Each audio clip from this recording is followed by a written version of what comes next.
더드림교회 성도 여러분 반갑습니다. 안동영 목사입니다. 오늘 수요신앙 강좌는 김영구 목사님의 책 기도를 배우는 중입니다. 네 번째 시간으로 제목은 하나님 나라의 왕을 위한 기도입니다. 하나님 나라의 왕이 하나님이시죠. 그러니까 하나님을 위한 기도다라는 것입니다. 보통 기도는 내가 하는 거고요. 내가 원하는 것을 잘 효과적으로 구해서 얻어내는 것, 이것을 목적으로 삼고 기도를 할 겁니다. 근데 예수님이 우리에게 가르쳐 주신 기도, 하나님 나라 백성이 하는 기도는 그런 기도랑 차원이 다릅니다. 우리는 나 중심의 기도를 하는 게 아니고요. 하나님 중심의 기도를 하고요. 하나님 나라를 위하여 기도합니다.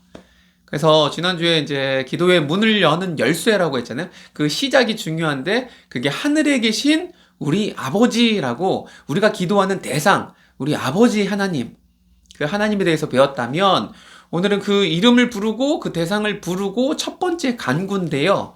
그게 하나님 나라 왕을 위한 기도. 그래서 그 이름을 거룩하게 하여 주시며라는 것입니다. 그의 이름, 그 이름을 거룩하게 하여 달라고 하는 첫 번째 간구인 것입니다.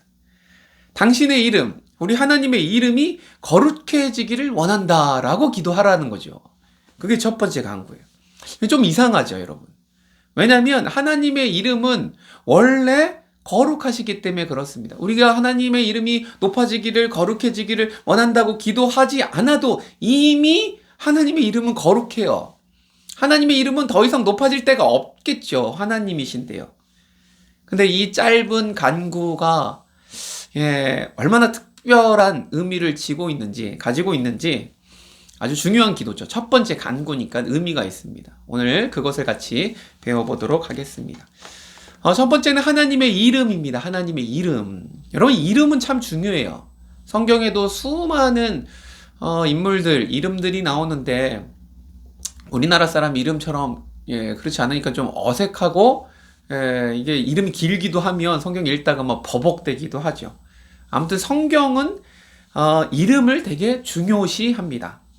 그래서 이름을 바꾸는 행위, 이름을 바꿔주는 것도 굉장히 중요하게 여겨서 그냥 단순히 부르는 호칭, 이름이 바뀌는 게 아니고 그의 모든 삶이 바뀌는, 정체성이 바뀌는 것으로 성경은 그렇게 의미를 두고 있습니다. 이름 바뀐 사람들 많이 있지만 대표적으로는 아브라함을 들 수 있죠. 그래서 아브라함으로 바꿔주셨죠. 그러니까 사레를 사라로 바꿔주셨고 다 의미가 있어요. 그리고 여러분, 예수님의 제자, 수제자 베드로를 시몬으로 바꿔주셨고요. 또 야곱 있지 않습니까? 속이는 자죠. 속이는 자. 야곱을 이스라엘로 바꿔주셨습니다. 이름이 바뀔 때 그의 인생이 변화되는 것입니다. 우리가 좀 잘못 알고 있는 것은 사도 바울, 원래는 사울이었는데 사울이 변화되어서 바울로 됐다 이렇게 생각하지만 그건 좀 다릅니다. 그냥 사울은 히브리식 이름이고요. 바울은 헬라식 이름이에요. 그러니까 이름이 변화돼서 이렇게 됐다 이런 건 아닙니다. 아무튼 예수님은 어떤 이름입니까?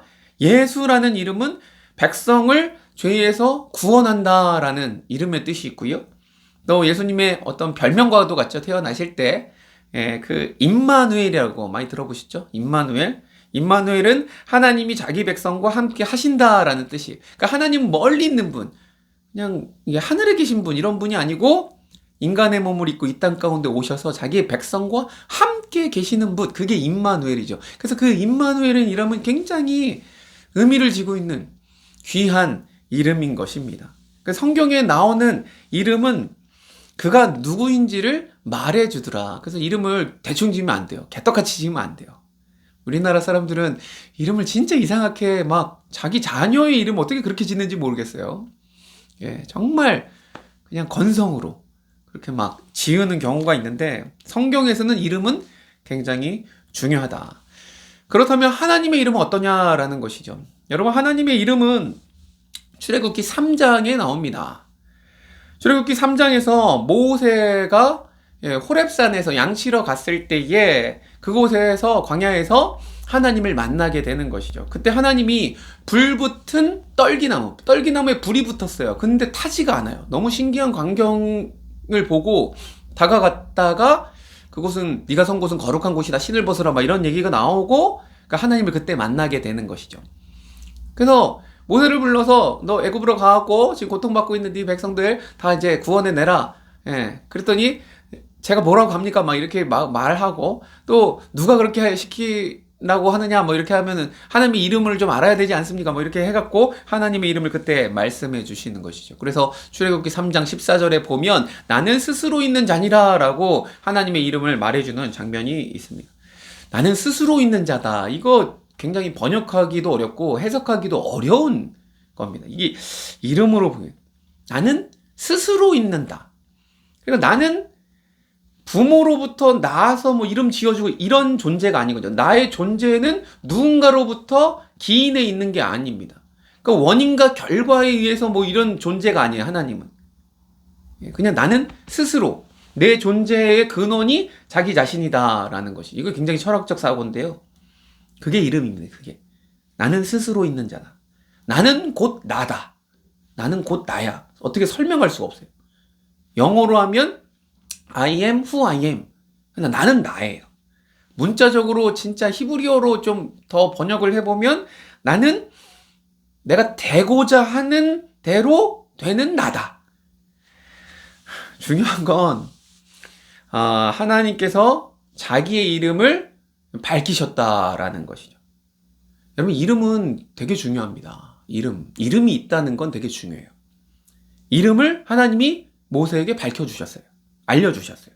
그래서 자신이 어떠한 이런 신이 그냥 신이라는 존재가 어떤 에너지, 기 뭐 이런 게 아니에요. 어떤 개념 이런 게 아니고 이름이 있으시고 고유한 성품, 특색, 독특성을 가지고 있는 인격적인 존재라고 하나님이 우리에게 분명히 말씀해 주신 것이다 라는 것입니다.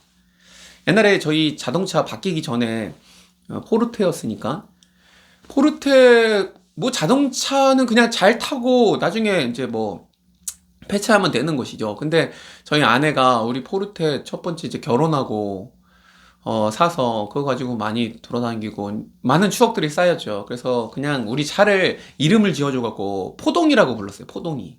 그래서 나중에 차를 팔고 새 차로 할 때에 저는 뭐 차 바뀌니까 너무 좋았는데 우리 아내는 살짝 눈물을 지었습니다. 이게 저는 이해가 안 돼요. 저는 T니까. 근데 아무튼 이름을 지을 때 그 이름에 담긴 독특성과 존재성이 있더라라는 거죠. 그러니까 하나님은 우리에게 이름을 가르쳐 주셨다? 이건 놀라운 사건인 것입니다. 예. 그래서 나는 스스로 있는 자다. 나는 스스로 있는 자다. 예, 이렇게 말씀해 주셨고 또 구약 성경에 보면 여러 가지 이름들이 사실 굉장히 많이 나옵니다. 보통 하나님을 여호와라고 부르는 여호와. 예, 이것도 번역상 아무튼 좀 더 히브리 그 발음으로 봤을 땐 야훼가 맞습니다. 야훼라고 하는 게 더 맞겠다 싶은데 아무튼 여호와 그리고 뭐 뒤가 붙어요. 그럼 무슨 하나님 이렇게 되는 겁니다. 그래서 여호와 이레 그 아브라함이 이삭 바치러 갔을 때 양을 준비했잖아요. 거기서 여호와 이레라고 부르거든요. 그러니까 여호와 이레 하나님이 준비하셨다 뭐 이런 준비하신 하나님 뭐 이렇게 할 수 있죠. 여호와 이레 아니면 여호와 삼마라는 건 하나님이 어디든 계신다 이런 어디든 계시는 하나님. 여호와 니시는 깃발이거든요. 그 승리의 하나님 여호와 니시. 여호와 샬롬은 아시죠? 평안의 하나님. 여호와 라파는 치료의 하나님. 여호와 로이는 목자거든요. 그래서 목자 되시는 하나님. 뭐 이렇게 여호와 그 구약에 많이 나요. 여호와 말고 또 다른 말로는 엘로힘 이렇게 엘이라는 것이 하나님을 뜻하거든요. 신을 뜻해요. 그래서 엘로힘 뭐 이런 거 많이 말하고요. 아니면 엘로이, 엘론, 엘샤다이, 차디크, 카도시 이 이름입니다. 다 하나님의 이름이에요. 그리고 아도나이라고 부르기도 했어요. 아도나이는 원래 하나님의 이름을 이게 부르다가 실수할까봐 잘못 부르면 안 되고 잘못 쓰면 안 되잖아요. 그래서 히브리어로 하나님의 이름이 나오면 그냥 아도나이라고 쓰는 거예요. 그렇게 부르는 거예요. 예, 아무튼 이게 여호와의 이름입니다. 하나님의 이름. 예. 그래서 스스로 있는 자, 뭐 또 여러 가지 이름들이 있는데 중요한 건 이런 이름들 되게 많아요. 그래서 하나님의 이름 시리즈로 뭐 설교하시는 분도 있는데 이름을 하나하나 뭐 알 게 아니고 하나님을 안다는 거죠. 인격적으로. 제 이름 안동혁. 그러니까 누군가를 관계를 맺고 알아가기 시작할 때 가장 먼저 해야 되는 게 뭡니까? 그의 이름이에요, 이름. 이름. 그래서 우리는 하나님의 이름을 안다라는 것. 그와 인격적인 교제를 시작한다라는 것이요. 예. 그래서 그의 이름을 안다는 것은 우리 하나님을 만나서 그분의 성품과 행하시는 것들을 깨닫고 경험하고 누린다라는 뜻이 있습니다. 그래서 그의 이름을 알고 제대로 잘 부르는 것은 굉장히 중요한 것입니다. 10계명에 보면 3계명이죠. 너희는 주 너의 하나님의 이름을 함부로, 옛날에는 망령되이 뭐 이렇게 말했는데요. 함부로 망령되이 부르지 말 것이다. 못한다. 이렇게 말씀하셨습니다. 그래서 유대인들이 아까 말씀드렸죠. 아도나이라고 하는 거예요. 여호와가 나오면 히브리어로 아도나이라고 쓰는 거예요. 바꿔 읽는 거죠. 그렇게 해서 함부로 부르지 못하도록 어떤 장치를 마련해 놓은 건데, 여러분 이렇게 부르는 것이 여호와 이름을 그럼 잘 부르는 것입니까? 아니죠. 근데 유대인들은 아무튼 철저하게 그렇게 말씀을 문자 그대로 지키려고 굉장히 부단히도 애썼더라라는 것이죠. 하나님의 이름, 근데 그 이름을 우리에게 알려주셨다. 예. 그래서 여러분 욕 같은 거 보면 이름이 들어가요. 사실 이름을 함부로 알면 안 되는데, 왜냐면 잘못 부르니까. 예. 그래서 영어로 우리나라 뭐 욕이 워낙 다양하지만 외국은 별로 욕이 다양하지 않는 것 같아요. 그냥 대부분이 욕이라기보다 뭐 이렇게 놀라거나 이럴 때 오마이갓 뭐 이렇게 하는데 갓이 들어가잖아요. 예. 깜짝 놀란 거죠. 맙소사 뭐 이런 뜻 아닙니까? 그러니까 하나님의 이름을 그런 데 쓴다? 이거 좀 그렇죠? 그리고 갓댐이라고 하는 이런 욕이 있는데, 갓댐에서 댐은 그게 옛날 프랑스 말인 것이죠. 댐은 원래 유죄를 선고하다, 판결 내리다 뭐 이런 건데, 갓댐 그래갖고 제기랄 뭐 젠장 뭐 이런 말로 쓰이는, 하여튼 욕에 하나님의 이름이 들어가는 갓. 예. 그래서 옛날에 그 가수 G.O.D 있지 않습니까? 그것도 갓 아닙니까?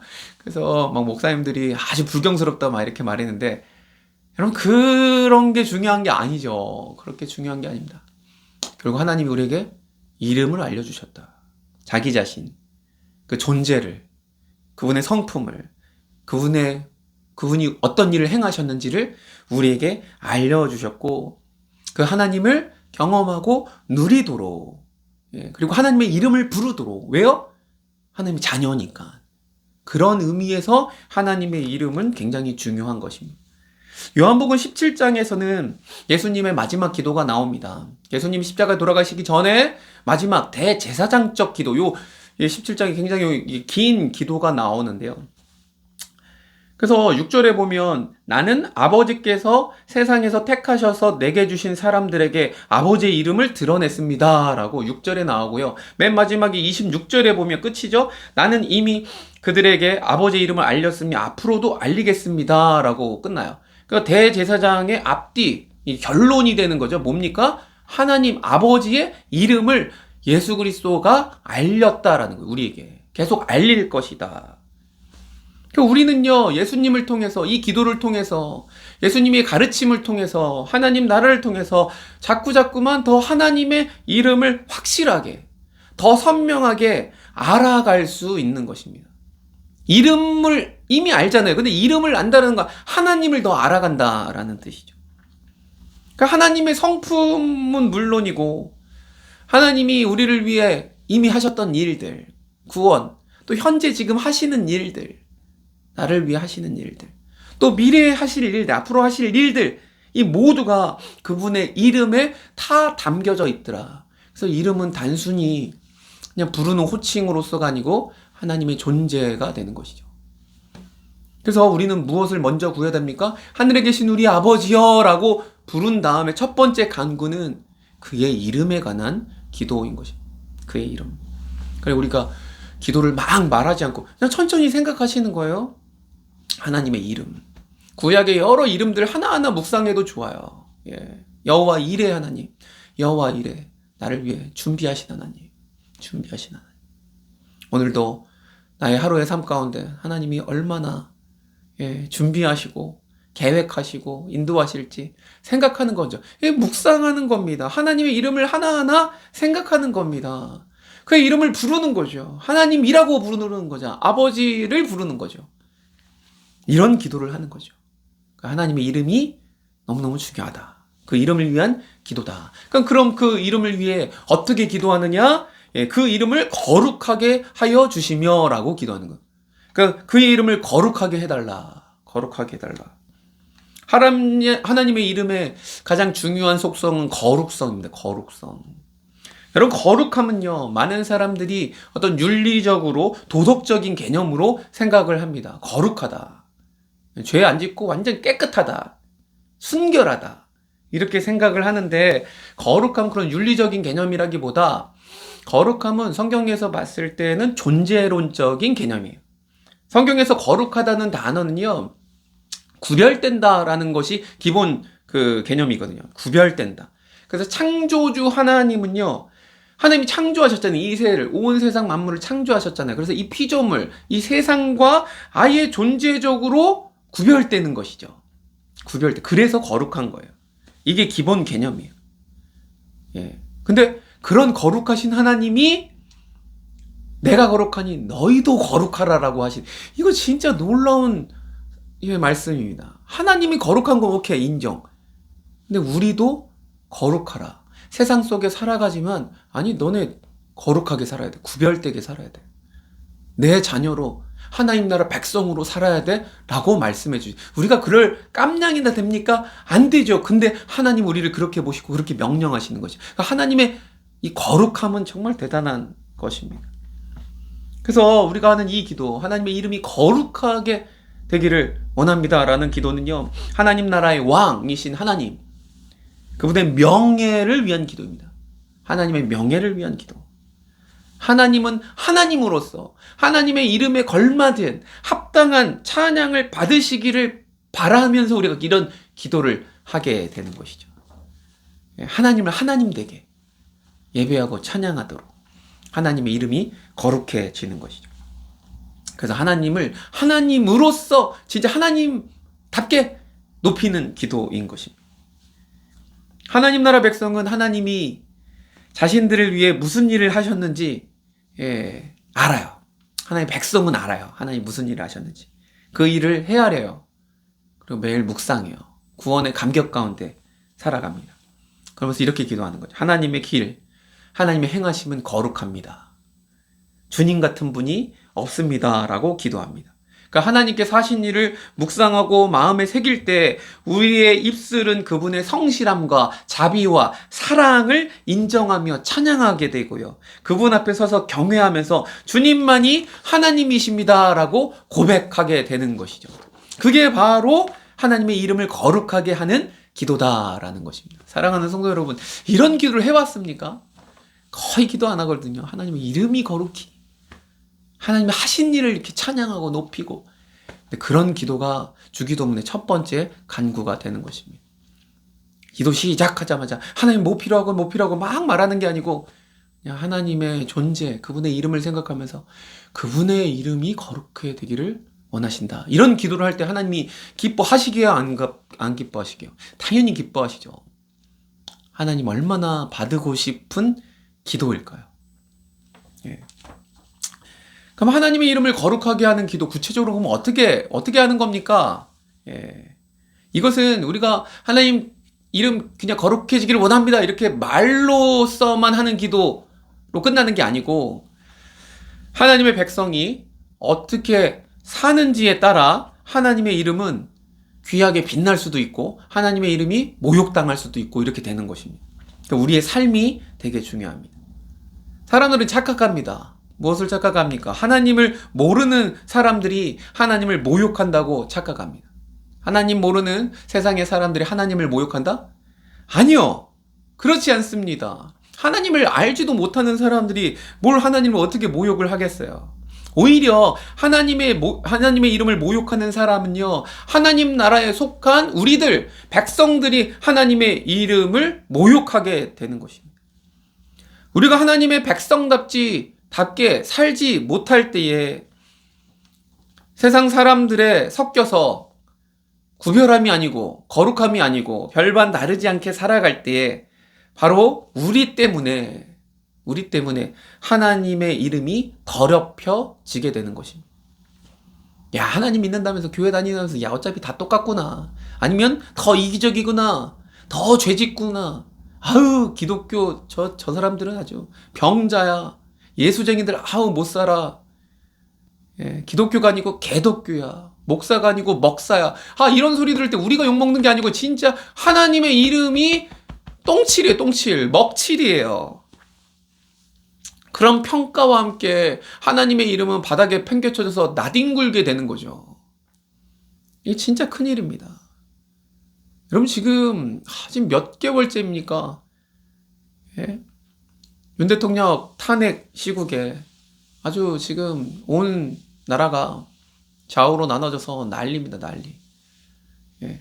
하루라도 빨리 탄핵되기를 바라면서 계속 집회를 이어가고 있고요. 반대편에서는 탄핵 반대 집회도 엄청 하고 있습니다. 참, 이게 보수와 진보 문제가 아니지 않습니까? 예. 근데 아무튼 이렇게 싸워대고 있어요. 탄핵 반대하는 사람들은 지금 얼마 전 뭐 뉴스 보니까 그 반대 집회도 두 개로 나눠져서 싸우고 있다고 하더라고요.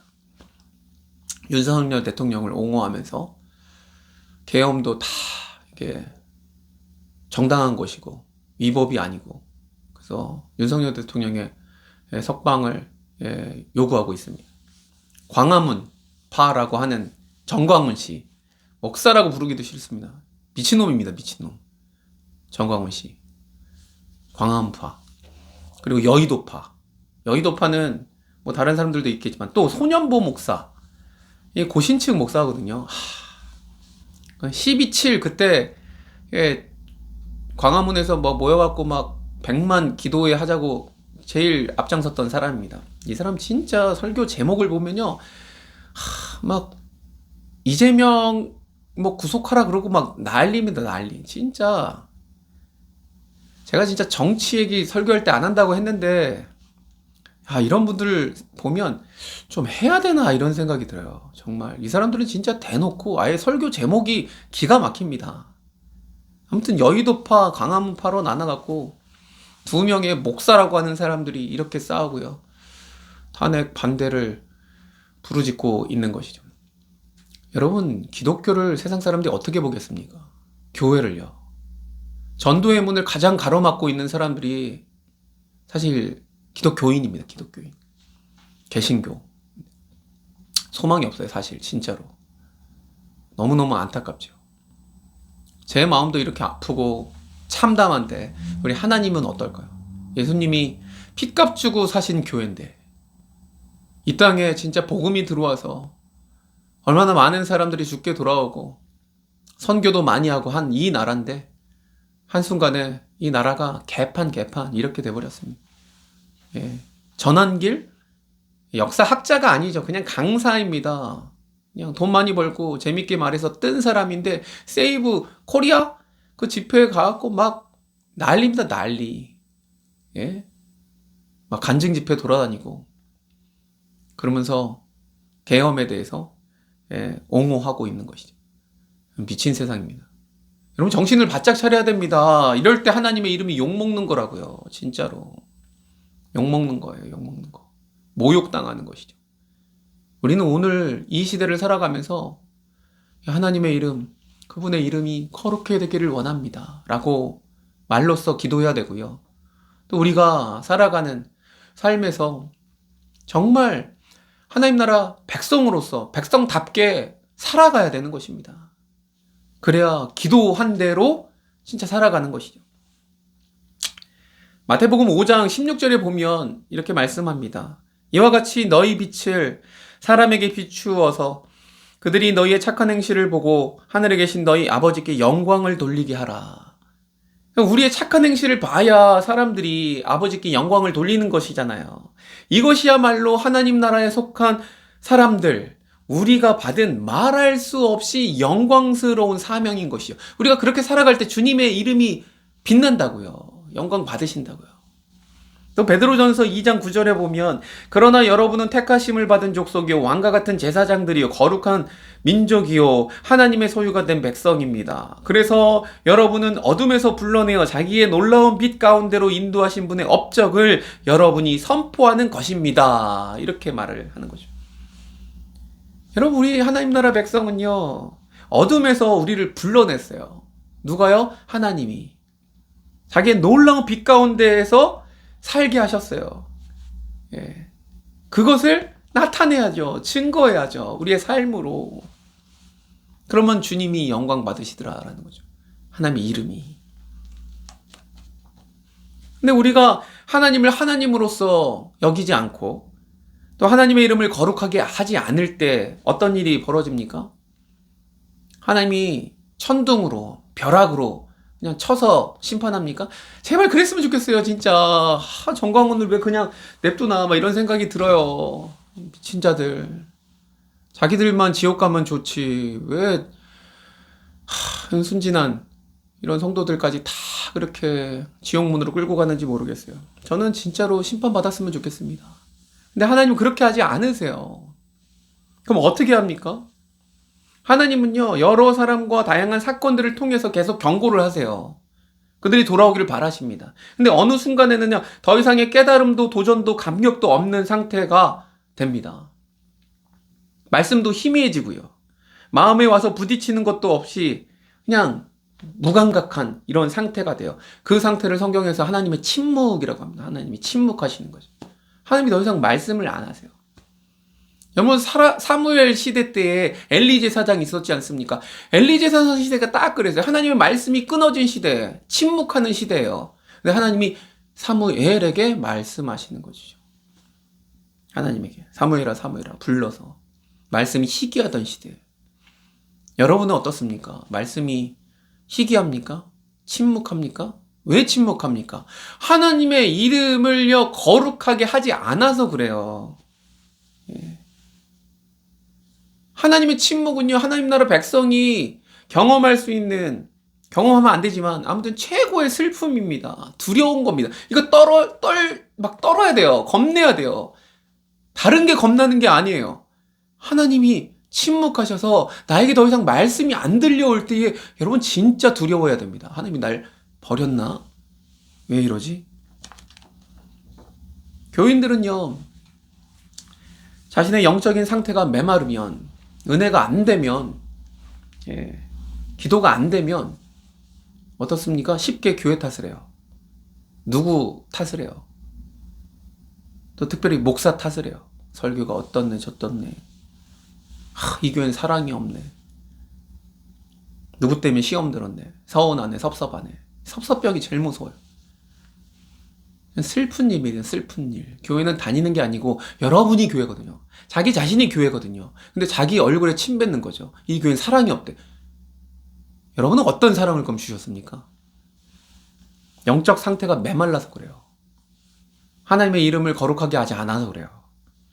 하나님의 이름을 거룩하게 하지 않았을 때 가장 먼저 일어나는 일은 우리 안에 계신 하나님, 성령 하나님의 침묵이에요, 침묵. 하나님을 하나님으로 여기지 않을 때 하나님의 근심은 깊어져만 가고요. 하나님의 침묵은 현대 그리스도인을 향한 하나님의 두려운 경고인데 그것을 그냥 무시하고 계속 시간만 지나는 것이죠. 몸이 아프면요, 좀 가만히 운동 안 하고 쉬고 있으면 회복이 어느 정도 됩니다. 근데 영적으로는 그렇지 않아요. 시간 지난다고 회복하지 않습니다. 빨리 기도의 자리로 가시고요. 빨리 하나님의 이름을 거룩하게 하셔야 됩니다. 정신을 차려야 됩니다. 기도의 골방으로 깊이 더 들어가셔야 됩니다. 기도하셔야 됩니다, 여러분. 매사에 하나님을 발견하고요. 하나님을 묵상하고요. 그 하나님을 발견하고 묵상하고 즐거워하며 회복을 하셔야 됩니다, 여러분. 여러분을 위해 다른 사람은 기도하는데 왜 여러분 당사자는 기도를 안 합니까? 그러면 안 됩니다. 정말 안타까운 마음을 가지고 그렇게 해야 됩니다, 여러분. 하나님 앞에 묵상하고 하나님을 발견하지 않습니까? 하나님을 경험하지 않습니까? 그런 하나님이 우리의 생활 가운데 말과 행동으로 드러나게 되어 있는 거예요. 여러분의 말과 행동으로. 하나님의 침묵 가운데 그냥 주저앉아 있으면 안 되는 거예요. 근데 나의 삶 가운데 내가 요즘 무슨 말을 많이 하는가? 아우, 짜증나. 아, 죽겠네. 이런 말이 계속 흘러나온다는 건 뭐예요? 하나님하고 상관없는 육적인 게 계속 나오게 되는 것이죠. 여러분, 찬양을 많이 들으십시오. 찬양을 하십시오. 감사하십시오. 기도하십시오. 그러면 그렇게 흘러나오게 되어 있어요. 개인의 삶과 또 공동체의 활동을 통해서 하나님이 되심을 드러내는 기도. 이건 말로만 하는 게 아니고 삶으로 하는 기도다라는 것입니다. 삶으로 하는 기도. 이게 하나님의 이름을 거룩하게 하는 기도인 것입니다. 말씀을 정리합니다. 지금까지 거룩한 하나님의 이름을 더럽힌 우리를 불쌍히 여겨달라고 회개 기도를 해야 됩니다. 진정한 회개 기도. 아무도 안 보는 곳에서 나의 모습, 내 마음속에서 일어난 일들, 이런 것들을요, 눈물로써 우리는 회개해야 됩니다. 근데 그 초점은요, 내가 또 이렇게 못했어, 실패했어, 나의 그런 잘못에 초점을 맞추면 안 돼요. 하나님의 거룩하심을 드러나지 못했다는 사실에만 집중을 하셔야 됩니다. 나의 실패를 자꾸 들여다보기 시작하면 자기 연민에 빠지거나요, 아니면 그 원인을 분석해서 누구 잘못인지, 누구를 책망해야 되는지 찾는데 골몰하게 됩니다, 사람은요. 그렇게 하면 안 돼요. 하나님의 거룩하심에 초점을 맞추면 누구 잘못인지 이런 거 따지고 비난하거나 이런 데 매이지 않습니다. 오히려 하나님께 하나님, 내 목숨, 내 인생 무엇을 위한 것인지 묻고요. 저는 무엇을 해야 됩니까? 주님의 영광스러운 이름을 위해 지금 이 상황에서, 이 현재에서, 지금 여기에서 저는 무엇을 해야 됩니까? 라고 하나님께 묻고 답하고 기도할 수 있는 것이죠. 이게 우리가 진정으로 해야 되는 회개 기도요, 하나님의 이름을 거룩하게 하는 기도다라는 것이죠.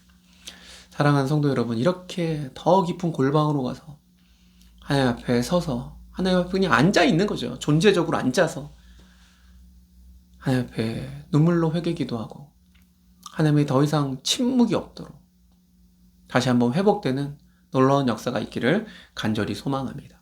하나님의 이름을, 그 이름의 거룩함을 위한 기도, 하나님 나라 왕을 위한 기도. 감히 우리가 하나님 나라의 왕, 하나님을 위하여서, 나를 위해서 기도하는 게 하나님을 위하여서 언제 기도를 해보겠어요? 여러분, 이건 특권입니다. 놀라운 겁니다. 나의 기도를 통해서 하나님의 영광 받으시는 것입니다. 이런 기도 많이 안 해보셨죠? 예, 그것이 첫 번째 간구다. 오늘 이 시간 나를 위해서가 기도하는 게 아니고 하나님 나라 왕, 하나님이 진짜 하나님의 이름이 땅바닥에 떨어지고 얼마나 모욕당하고 수치스럽고, 하나님 죄송합니다. 나 때문에 그랬습니다. 한국교회 때문에 그랬습니다. 그러면서 회개하며 그 왕을 위해 잠잠히 오늘 기도하는 이 밤 되기를 간절히 소망합니다. 기도하겠습니다.